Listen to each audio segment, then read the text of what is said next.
Hi friends, ಎಲ್ಲರಿಗೂ ನಮಸ್ಕಾರ. ಅಕ್ಷತಾ ಅಶೋಕ್ ವ್ಲಾಗ್ಗೆ ಸ್ವಾಗತ. ಇವತ್ತು ನಾನು ನಿಮಗೆ ಒಂದು ಡಿಫ್ರೆಂಟ್ ರೆಸಿಪಿನ ತೋರಿಸ್ಕೊಡ್ತೀನಿ, ಬನ್ನಿ. ಅದೇನಪ್ಪ ಅಂದರೆ ಸೀಬೆ ಹಣ್ಣಿನ ಕೋಸಂಬರಿ. ತುಂಬ ವೆರೈಟಿ ಕೋಸಂಬರಿನ ನೋಡಿರ್ತೀರ, ಅದರಲ್ಲಿ ಇದು ಒಂದು. ಇದಕ್ಕೆ ಏನೇನು ಬೇಕು ಅಂತ ನೋಡೋಣ ಬನ್ನಿ. 2 ಸೀಬೆಹಣ್ಣು ತೆಗೆದಿಟ್ಕೊಂಡಿದ್ದೀನಿ. ಮತ್ತು ಇವಾಗ ಇದಕ್ಕೆ 2 ಸೀಬೆಹಣ್ಣು ಕಟ್ ಮಾಡಿ ಇಟ್ಕೊಂಡಿದ್ದೀನಿ ಚಿಕ್ಕ ಚಿಕ್ಕದಾಗಿ.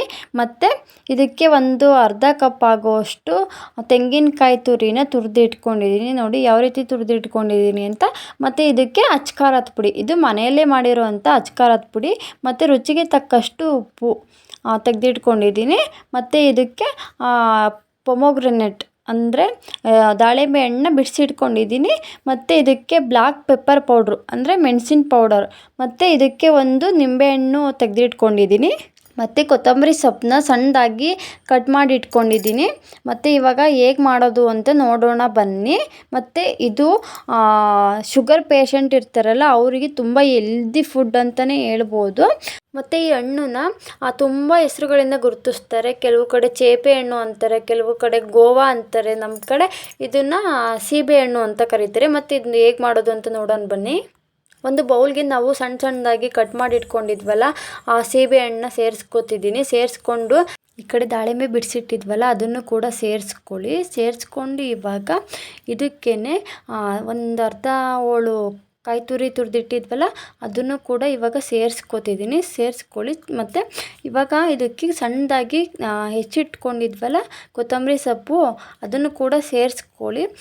ನಿಮಗೆ ಎಷ್ಟೆಷ್ಟು ಬೇಕು ನೋಡಿ ಸೇರಿಸ್ಕೊಳ್ಳಿ. ಇವಾಗ ನಾವು ಮನೆಯಲ್ಲೇ ಮಾಡಿಟ್ಟಿದ್ದಂತಹ ಅಚ್ಕಾರದ ಪುಡಿ ಕೂಡ ಸೇರಿಸ್ಕೊತಿದ್ದೀನಿ. 1 ಸ್ಪೂನ್ ಆಗುವಷ್ಟು ಸೇರಿಸ್ಕೊತಿದ್ದೀನಿ. ನಿಮಗೆ ಸ್ಪೈಸಿ ಎಷ್ಟು ಬೇಕು ಅಂತ ನೋಡಿಬಿಟ್ಟು ಸೇರಿಸ್ಕೊಳ್ಳಿ. ಮತ್ತು ಇವಾಗ ಇದಕ್ಕೆ ಬ್ಲ್ಯಾಕ್ ಪೆಪ್ಪರ್ ಪೌಡ್ರ್ ಸೇರಿಸ್ಕೊತಿದ್ದೀನಿ, ಅಂದರೆ ಮೆಣಸಿನ ಪುಡಿ ಬರುತ್ತಲ್ಲ ಅದನ್ನು ಕೂಡ ಸೇರಿಸ್ಕೊತಿದ್ದೀನಿ. ಸೇರಿಸ್ಕೊಂಡು ಇವಾಗ ರುಚಿಗೆ ತಕ್ಕಷ್ಟು ಉಪ್ಪಿನ ಪುಡಿ ಸೇರಿಸ್ಕೊತಿದ್ದೀನಿ. ನೋಡಿ ಸೇರಿಸ್ಕೊಳ್ಳಿ. ಇವಾಗ ಒಂದು ಅರ್ಧ ಹೋಳು ನಿಂಬೆ ರಸನ ಹಿಂಡ್ಕೊತಿದ್ದೀನಿ. ಇದರಲ್ಲಿ ಹುಳಿ ಜಾಸ್ತಿ ಇದ್ರೇ ಚೆನ್ನಾಗಿರೋದು, ತಿನ್ನಬೇಕಾದ್ರೆ ಸ್ಪೈಸಿ ಅನಿಸುತ್ತೆ. ಇವಾಗ ಇದನ್ನು ಚೆನ್ನಾಗಿ ಮಿಕ್ಸ್ ಮಾಡ್ಕೊಳ್ಳಿ.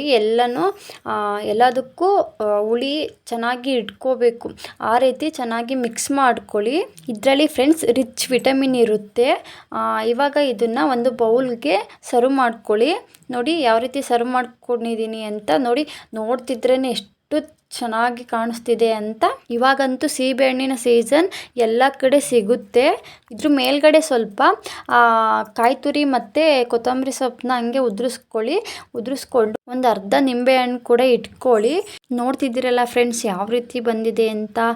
ನೀವು ಒಂದು ಸಲ ಮನೆಯಲ್ಲಿ ಈ ಸೀಬೆಹಣ್ಣಿನ ಕೋಸಂಬರಿನ ಟ್ರೈ ಮಾಡಿ ಮತ್ತು ಹೇಗೆ ಬಂತು ಅಂತ ಕಮೆಂಟ್ ಬಾಕ್ಸಲ್ಲಿ ತಿಳಿಸೋದನ್ನು ಮರಿಬೇಡಿ ಫ್ರೆಂಡ್ಸ್. ಮತ್ತು ಈ ವಿಡಿಯೋ ಇಷ್ಟ ಆದರೆ ಲೈಕ್ ಮಾಡಿ, ಶೇರ್ ಮಾಡಿ ಮತ್ತು ಸಬ್ಸ್ಕ್ರೈಬ್ ಮಾಡೋದನ್ನು ಮರಿಬೇಡಿ friends. Thank you for watching videos.